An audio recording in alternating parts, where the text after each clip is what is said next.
स्वागत है हमारे पेनवर्ल्ड स्वप्नों की मुलाकात है सर पृथ्वीराज के साथ में। सर कैसे हो सर? बढ़िया।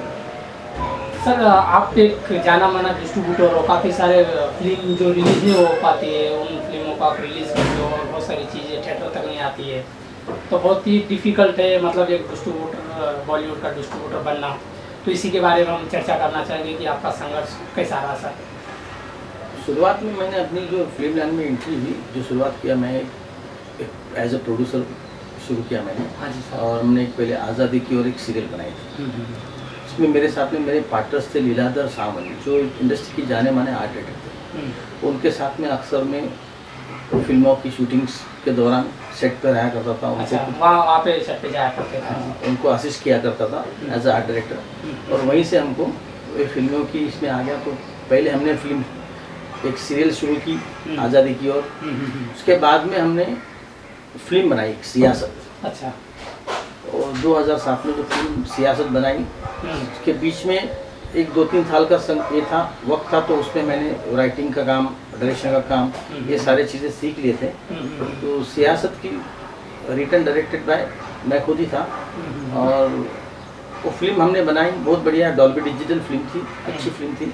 लेकिन उसका डिस्ट्रीब्यूशन के लिए जो प्रॉब्लम आ गया, तब से हमने ये डिसाइड किए कि डिस्ट्रीब्यूशन एक जो ब्रांच है बहुत तकलीफ वाली चीज़ होती है, लोगों को परेशानी होती है। तो हमने अपना खुद का डिस्ट्रीब्यूशन शुरू किया। और हमारे डिस्ट्रीब्यूशन में पहली फिल्म हमारी थी सियासत में पॉलिटिक्स, जो ऑल ओवर इंडिया हमने रिलीज़ की। और उसका नेटवर्क भी हमें पता चला उस फिल्म के ज़रिए किस तरह से क्या होता है। और फिर हमने लोगों को हेल्प करना शुरू किया। बाबा जो उनकी फिल्में रिलीज़ नहीं होती है, जिनको तकलीफ़ होती है, उनको गाइड करते हैं, उनको बताते गए कि किस तरह काम किया जाए, किस तरह से पिक्चर रिलीज़ की जाए, किस तरह से तुम्हारा रिकवरी किया जाए। तो डिस्ट्रीब्यूशन के साथ साथ लोगों को गाइड भी करते आए। और इसी दौरान मैं एसोसिएशन से जुड़ा हुआ था। हमारी एसोसिएशन जो फेडरेशन है वेस्टर्न इंडिया सिने एम्प्लॉइज़, उसके अंडर में 32 एसोसिएशन आते हैं, 32 एसोसिएशन। उन एसोसिएशन में स्पॉट बॉय से लेकर डायरेक्टर तक सारे लोग हैं। तो कुल मिला के 5 से 6 लाख वर्कर्स काम कर रहे हैं इंडस्ट्री में। और 5 से 6 लाख वर्कर की रोजी रोटी ये बॉलीवुड से आती है, सिर्फ बॉलीवुड बॉम्बे से। तो उसको मद्देनजर रखते हुए हम चाहे कि प्रोड्यूसर अगर कोई आता है, नया प्रोड्यूसर आता है, जो आता है, तो उसको उसका रिटर्न मिलना चाहिए। और उसने ये काम कंटिन्यूस करना चाहिए, ताकि हमको भी रोजी रोटी मिले, हमारे जो वर्कर्स हैं उनको भी काम मिले। इसलिए हमने ये डबल काम, एक तो एसोसिएशन की सेवा, दूसरा ये प्रोड्यूसर लोगों को हेल्प गाइड करना ताकि कोई भटके नहीं। तो जो भी हमारे पास आते हैं हम उनको एक प्रॉपर राय देते हैं, सही तरीके से रास्ता बताते हैं। और जहाँ तक हो सके अपनी बेनिफिट कम और प्रोड्यूसर की बेनिफिट ज़्यादा सोच के उनको हम मुकाम पे पहुंचा देते हैं। चलो बहुत बढ़िया है सर, आपकी जो सोच है बहुत बढ़िया है। लेकिन आजकल ऐसे लोग नहीं मिलते कि मतलब आजकल लूटने में बहुत सारी फिल्में प्रोड्यूसर बाहर से आते हैं, तो उनको पूरी पिक्चर में लूटा जाता है, फिर पिक्चर वो बन भी नहीं पाती है, रुक जाती है, फिर चली जाती है। लेकिन बहुत ही अच्छा आप काम कर रहे हो सर। लेकिन बचपन से आपका कोई ऐसा कुछ था कि मुझे फिल्म इंडस्ट्री में ही जाना है, या आपका कोई प्लान था कि मुझे प्रोड्यूसर बनना है या मुझे डिस्ट्रीब्यूटर बनना है, ऐसा कुछ था अपने माइंड में जब आप जोड़े थे? तो चीज़ें अचानक जब लीलाधर सावंत के साथ में सेट पे हम जाने लगे, उनका काम देखने लगे, तब से थोड़ी वो एक चालू हुई, चलो हम भी फिल्म लाइन के अंदर जाएंगे, कुछ करेंगे। वक्त ज़्यादा हो चुका था, 25-30 साल की एज में हमने इसमें एंट्री की थी। अच्छा। और फिर वो सीखते सीखते आर्ट डायरेक्शन। कैसा एंट्री किया सर आपने, मतलब लीलाधर कोई कॉन्टैक्ट था या मतलब कैसा? लीलाधर सावंत जो बहुत बड़े आर्ट डायरेक्टर थे, हाँ, आर्ट वो बराबर थे, लेकिन आपका उनका कुछ कनेक्शन था? मेरे दोस्त थे, वो बहुत पुराने दोस्त थे। हाँ जी। मेरे बहुत पुराने, जैसे हमारे साथ में रहते थे। हाँ जी। पुराने दोस्त थे, वो इंडस्ट्री के थे, मैं नॉन इंडस्ट्री का था। अच्छा। हाँ जी। तो उनके साथ में जाते जाते सेट पे उनके बड़े बड़े पिक्चर थे, उन्होंने करीब 170 पिक्चर फिल्में की। हाँ जी। तो बड़ी बड़ी फिल्में जब चल रही थी, दीवाना, बाजीगर, सारी फिल्में उन्होंने की हुई। तो उनके साथ में सेट पे जाके आर्ट डायरेक्शन सीखा करता था। आर्ट डायरेक्शन सीखते सीखते फिर थोड़ा फिल्मों के बारे में नॉलेज, मालूमात, थोड़ा सी 2-3-4 साल मैंने पूरा सीखने में लगा दिया उनके साथ। तो सीखने के बाद मैंने फिर खुद अपना प्रोडक्शन शुरू कर दी, डायरेक्शन शुरू कर दी, और आगे चले देखे। तो मुकाम आज चलते गए। फिर उसके बाद हम एसोसिएशन में एक्टिव हुए हैं, एसोसिएशन के कामों में एक्टिव। तो इंडियन फिल्म डायरेक्टर एसोसिएशन के भी मैं कमेटी मेंबर रह चुका हूँ, डिस्प्यूट सेटलमेंट चेयरमैन रह चुका हूँ। फिर राइटर एसोसिएशन का भी मैं मेंबर हूँ। अभी फ़िलहाल screen writer guild of India का मैं प्रेसिडेंट हूँ।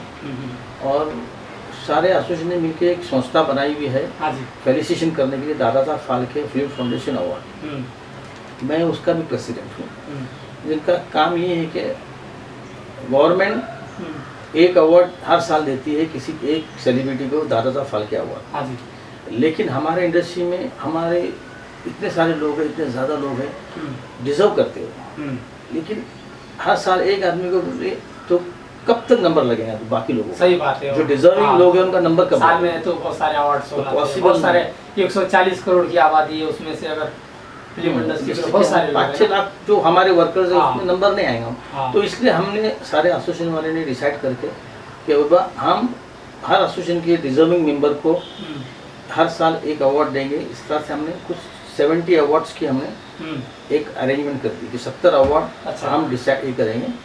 तो सारी फेडरेशन से मिलके कंबाइन होके हमने ये काम को शुरू किया। और हर एसोसिएशन से हमारा एक नॉमिनेशन आता है, जैसे मजदूर के यहाँ से एक नॉमिनेशन आएगा, डायरेक्टर के यहाँ से नॉमिनेशन आएगा, राइटर से आएगा। इस तरह से 32 एसोसिएशन 32 लोगों को नॉमिनेट करती है, उनके सीनियर मोस्ट मेंबर और डिजर्विंग मेंबर, ताकि उनको भी एक चीज़ें पूरी होती हैं। और उस दादा साहब फाल्के की जो जन्मदिन है 30 अप्रैल को, उसके आसपास 30 अप्रैल के बाद में आगे पीछे हम प्रोग्राम सेट करते हैं। और दादा साहब फाल्के फिल्म फाउंडेशन के नाम से टेक्नीशियंस लोगों को ज़्यादा इम्पोर्टेंस देते हुए ये अवार्ड हम करते हैं। इसमें साथ में उस साल के करंट डायरेक्टर्स, आर्टिस्ट और बहुत सारे लोग जो करंट ईयर में काम कर रहे हैं तो उनको भी दिया जाता है। इस तरह से 70-72 अवार्ड्स। अच्छा सर, लेकिन जब आपके पास फिल्में आती है डिस्ट्रीब्यूशन के लिए, तो आप किस तरीके से थिएटर तक उस फिल्म को लेके जाते हो? मतलब क्या प्रोसेस होता है? मतलब देखो, डिस्ट्रीब्यूटर अगर कोई आता है तो डिस्ट्रीब्यूटर की उनकी अपनी कैपेसिटी होती है। जैसा कि पहले राइट्स बिकते थे, 9 टेरिटरी बिकती थी, अलग अलग तरीके से टेरिटरी डिस्ट्रीब्यूटर लेते थे। आज वो सिलसिला नहीं रहा। आज कोई एक ही कंपनी राइट्स ले लेती है और उसके बाद में अलग अलग तरीके से उसको हर जगह पे टुकड़े टुकड़े बेचते हैं। उनका नेटवर्क होता है। अगर वो नेटवर्क प्रोड्यूसर अगर खुद अपना बनाना चाहे, खुद रिलीज करना चाहे, तो आज बहुत इजी हो गया है कि प्रोड्यूसर खुद भी रिलीज करा सकता है। लेकिन उसको उसके पीछे एक्सपीरियंस, थोड़ा मेहनत, पैसा लगाना, पब्लिसिटी, सही लोगों से मिलना, सही कनेक्ट होना, थोड़ा टाइम जाता है। तो इसलिए तक डिस्ट्रीब्यूशन करना आज आसान भी हो गया है। पहले हार्ड था, आज आसान है। आज ना तो प्रिंट ले जाने पड़ती है, ना तो कोई फिजिकल जो काम बहुत सारे वो खत्म हो गए।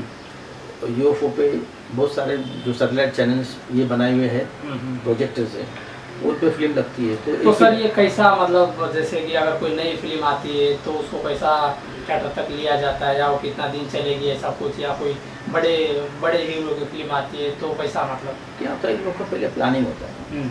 बड़े हीरोज की जो होती है एक बड़ा नेटवर्क है इंडस्ट्री के अंदर भी, ABC इस तरह का नेटवर्क है। तो ये फिल्में जो है ना, उनका ऑलरेडी प्लानिंग रहते हैं, सारा प्लानिंग है, उनके प्लानिंग है, उनके डिस्ट्रीब्यूटर्स हैं, उनके थिएटर्स है, उनका सारा नेटवर्क प्लानिंग से होता है। और वो डिसाइड करके उनकी फिल्में आती है। शाहरुख की अभी आई तो सलमान उसके बाद आएंगी, फिर उसके बाद उसकी अलग अलग तरीके से डिस्ट्रीब्यूटर्स जो है गिल्ड के प्रोड्यूसर्स है सब। ये प्रोड्यूसर्स गिल्ड के, गिल्ड बोल के एसोसिएशन है, वो लोग डिसाइड करके आगे पीछे करके उनका नेटवर्क अच्छा है, बहुत बड़ा नेटवर्क है। मेन नेटवर्क है उनके पास, यशराज है और बहुत सारे लोग। बाकी जो सेकंड आता है वो सेकंड और थर्ड छोटी फिल्मों का सेकंड, वो डिस्ट्रीब्यूटर को, उनको प्रोड्यूसर को तकलीफ होती है। फिर वो हमारे पास आ जाते हैं। तो उनको 2 तरीके से होती है। एक तो हम कमीशन पे लेते हैं फिल्म कि भाई पूरा जो खर्चा है वो पब्लिसिटी का लेके सारी चीज़ आपको करना पड़ेगी। हम थिएटर बुक करेंगे, वहाँ फिल्में लगेंगी और 20%, 25% या 30% जो भी कलेक्शन आता है उसमें हम अपना शेयर रखते हैं। एक तो इस तरह से होती है। दूसरी सिर्फ रेमोनेशन पे लोग करते हैं कि भाई हम आपको इतना पैसा देंगे, हमको हमारी फिल्म आप रिलीज़ करके दो, वो भी होता है। तो हमारा नेटवर्क इस्तेमाल करके हम पिक्चर रिलीज़ करके उनको देते हैं तो ये चीज़ें हमको हमारा मेहनताना आप इतना दो, तो अब उसकी कैपेसिटी कितनी होती है, 1000 थिएटर लगाना, 2000 थिएटर लगाना, उनके ऊपर है, उनके हाँ, ऊपर डिपेंड उनके है। ऊपर डिपेंड। फिल्म देखना ना देखना पब्लिक के ऊपर है। अब वो लगाने के बाद में अगर फिल्म की पब्लिसिटी अच्छी हुई है, तुमने फिल्म की एक प्रॉपर वे से, आजकल सोशल मीडिया भी है और बहुत सारा जगह पे पब्लिसिटी कर सकते हो, तो पब्लिसिटी बहुत ज़्यादा इम्पोर्टेंट है। इम्पोर्टेंट, हाँ। चैनल पब्लिसिटी आजकल कम हुई, सोशल मीडिया पब्लिसिटी ज़्यादा होती है। सोशल मीडिया पब्लिसिटी है और भी कुछ पब्लिसिटी, न्यूज़ चैनल्स है, वह हैप करने के बाद में अगर फिल्म को लाते हो तो उसका इम्पैक्ट तो ज़रूर आता है, लोग देखने जाते हैं। अगर अच्छे थिएटर्स लगे, 1000 थिएटर्स एक साथ लगे ऑल ओवर वर्ल्ड में, वर्ल्ड प्रीमियम करती है, 1000-1500 थिएटर लगे तो पैसा रिटर्न आना ही आना है। तो एक साथ में आता है, लोग 1 दिन 2 दिन 3 दिन तो पिक्चर देखेंगे, 3 दिन के बाद शायद फ्लॉप होगी तो उसका कलेक्शन नहीं आएगा, 2-3 दिन में वो कलेक्शन निकल जाता है लोगों को। चलो ठीक है, अगर आप लोग को भी पिक्चर रिलीज करवाना है PVR में कहीं भी तो सर को कॉन्टैक्ट कर सकते हो। और सर अभी अपकमिंग कोई फिल्म अपनी रिलीज हो रही है? अभी फिलहाल एक फिल्म की बात चल रही, बड़ी फिल्म है, तो उसी की बात अभी चल रही है, कंफर्म नहीं हुई। अच्छा, हाँ।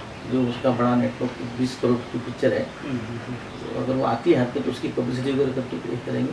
मतलब मेरी खुद की फिल्म हम अभी बनाने जा रहे हैं, सिर्फ तेरे लिए, लव स्टोरी है। अच्छा, लव स्टोरी है।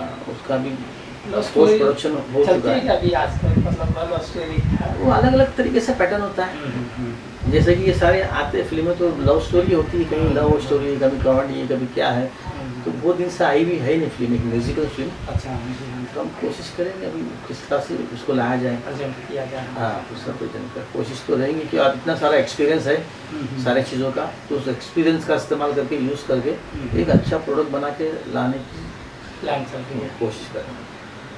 चलो ठीक है, थैंक यू सर। हमारे शो में पेन वर्ल्ड शो अपनों की मुलाकात है सर पृथ्वीराज के साथ में। आपसे बात करके काफ़ी अच्छा लगा और